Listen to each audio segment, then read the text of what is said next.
Car delinquencies skyrocketing, credit card delinquencies skyrocketing, excess savings almost gone, retirees drawing from their 401ks. The inability for Americans to save right now has never been as bad as it is now. Not only am I going to do a foreclosure update today, we're going to look at the big picture and take a look at the health of the consumer.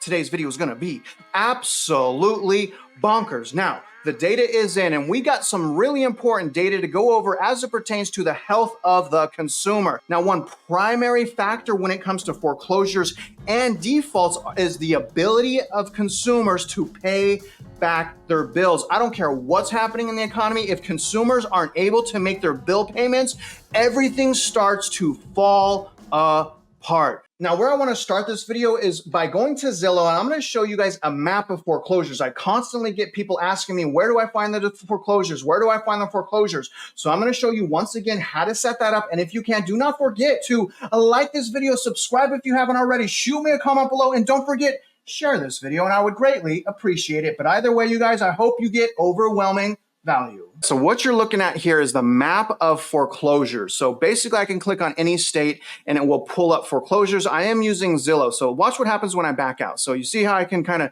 go really anywhere in the country. Like if I want to go to Tennessee to see what's going on, look at, there's little clusters in Tennessee, Alabama, Georgia, North Carolina, South Carolina. You guys can see a bunch of foreclosures starting to happen on the East Coast as well. So if you want to see what's going on in your own local housing market, all you guys got to do is you go to Zillow, you drop down the more right here, and then you go to show more right here. And all you do is select foreclosures, auctions, foreclosed, and pre-foreclosures, and you apply.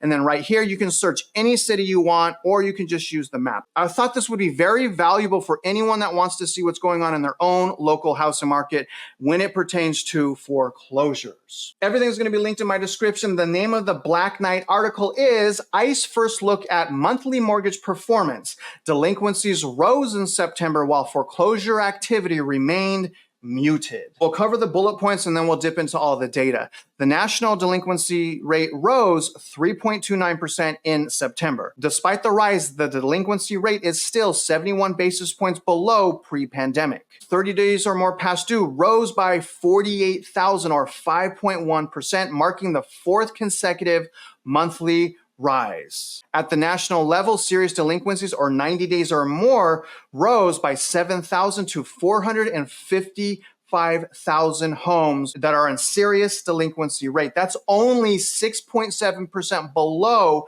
September 2019 levels, so barely below that. While overall delinquencies have risen, the number of loans in active foreclosure fell 214,000 in September. Foreclosure starts also declined, falling by 20.4% in the month to 25.4 thousand. So to clarify, this fell to 214,000. It didn't fall 214,000. So here's this month's foreclosure chart. Starting with the first one, which is again the basic delinquency rate. That went up 3.67% month over month. It is also up year over year by 4.27%, sitting at 3.29. Now, historically, that is low, but I also will remind you, right before the last foreclosure crisis, the foreclosure rate was also low. That's why we have to look at the health of the consumer so we understand what's coming down the pipeline. Now, as far as total U.S. foreclosure pre-sale inventory, that is 0.4%. That's down barely. Year over year, that's down 7.18%. Now, when we get to total foreclosure starts, another 25,000 homes had foreclosure start. Now, month over month, that's down 20%, but year over year, it's up 4.81%. Now, total foreclosure sales is sitting at 6,400. For some reason, that's down 7.52%, probably because people don't even want foreclosures right now. Now, the number of properties that are 30 days or more past due, but not in foreclosure, is sitting at 1.74 million. 1.74 million. And so this isn't even counting necessarily the recent homeowners who have no equity. You guys, that's up month over month, 64,000. Year over year, 96,000. Now, when we go down to the number of properties that are 90 days or more past due, that's also up 7,000, sitting at 455,000 households that are barely hanging on right now. Again, about 500,000. Now, the total number of properties in foreclosure pre-sale inventory, if you want to purchase this, again, I don't suggest it. Foreclosures are generally in horrible shape, but there are 214,000 homes in pre-foreclosure inventory. Total amount of properties in distress right now in America as of this report, 1.96 million US households. Now, taking a look at the top 5 states by non-current percentage, number 1, Mississippi, Louisiana, Alabama, Indiana, and Pennsylvania is staying up there. Now, the delinquency for Mississippi is shocking, sitting at 7.92%. That's a lot, you guys, but just remember, it peaked at 23% back in 2005. So it's not its most, but still 7.92% sounds super high. Louisiana, 7.4%. You guys need to talk to the YouTubers that live in Louisiana and tell them to wake up and start using the correct data, because what they're saying is lies. So again, if you are listening to realtors from Louisiana, run, because they don't know what they're talking about. Granted, there are some great realtors in Louisiana. It's just the top realtor in Louisiana right now is trash, complete garbage. But what's important to note about Louisiana is Louisiana somehow peaked at 30.6% all the way back in October of 2005. So they've seen a much bigger problem, but nevertheless, 7.4% is a lot. Then we have Alabama, Indiana, and Pennsylvania. Pennsylvania sitting at a 5%. They peaked at 12.52% back in January of 2010.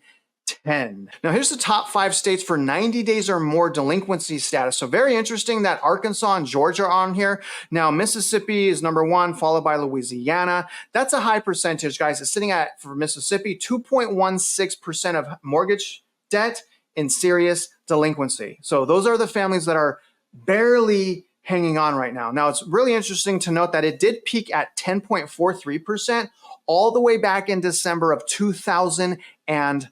If you guys want to look at the bottom 5 states that are doing apparently the best, a lot of it's on the West Coast. And I think the reason that is government bailout, foreclosure moratorium, because these states that we're looking at are some of the most unaffordable places to live in the country. And many of them still have metros on year-over-year decline. So it's really surprising to me that, for example, California only has a 2.15% delinquency rate. Now, that did peak to 16% back in February of 2010. Now, Idaho is number 2 at only 2.16, and then Montana at 2.05, followed by Washington at 2.01, and Colorado somehow at 1.95%. Colorado peaked at 8.64% back in February of 2010. Very interesting to see these metros. So overall, when it comes to the foreclosure data, I think we got a lot more coming our way. Remember, foreclosure delinquency generally follows unemployment. So when unemployment starts becoming unhinged, odds are that foreclosure defaults and delinquencies will also become unhinged somewhat. Obviously, we have loan modifications in place, so there is help for people that are struggling. But now let's look at the health of the consumer, starting with savings. Excess savings is just regular savings now. You guys can see this from this Yahoo Finance article. If you want to dig into that more, you can, but the excess savings and the money printing from COVID, you guys, is almost up. And when that goes, people are going to get into debt. And when they can't get into debt no more, they stop paying their bills. And this hits everybody. The share of Americans borrowing from their retirement account, or rather 401k, multiple times rises. So people right now that have retirements account not only are borrowing, they're borrowing at multiple times a year. And why would someone borrow from the retirement account multiple times a year? The reason is because the consumers are being wrecked. You can't put these prices on the backs of consumers when the growth of these prices happened during something that was unnatural in COVID. If we had a booming economy and everyone was getting raises and everyone was getting full-time jobs and everything was going great, okay, maybe. But that's not what happened. Money was printed.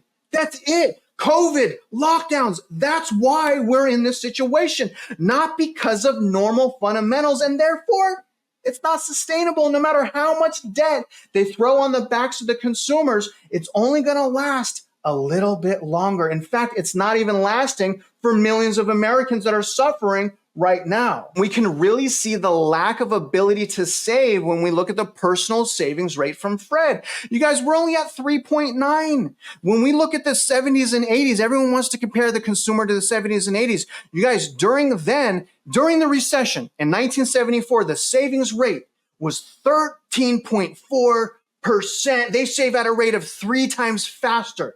That means that consumers in the 70s and 80s had the ability to afford a run up in prices. Right now, fast forward, we do not have that ability for much longer. We can't even save our money. 3.9% is an absolute disgrace. But one major thing here, y'all, one major thing is, again, when people stop making their bill payments. And that's what happened during the great financial crisis. Most people want to blame it's just the subprime loans, it's just this, it's just that. But the reality is it didn't become a problem until people stop making their payments. So defaults and delinquencies are vital. Now, although foreclosures are relatively low, look at the blue line. The blue line represents credit cards. Credit card delinquencies are skyrocketing. And if we go all the way back to the great financial collapse, like right before that happened, you guys, we're at about 2007 levels. So the rate of delinquencies for credit cards right now is about great financial crisis levels. Do y'all hear what I'm saying? And look at the red line. The red line is auto loans. And again, go to the great financial crisis. The auto loan delinquencies, again, just like credit cards, is at 2007 levels. If consumers cannot pay, everything goes away. And if you don't believe me, look at the credit card spending habits of consumers. Everyone is saying, oh, 4.9% GDP growth, consumer spending, consumers such in great shape. And I would agree with that if it wasn't for this. If I know people were using their own money and just buying things straight up, fine. But that's not what happens. We can see since the middle of 2021, consumers have been spending and getting in debt like no one's business. We have over $1 trillion in awful, horrible, shackling credit card debt. You can't put this on the backs of consumers. We can't afford this.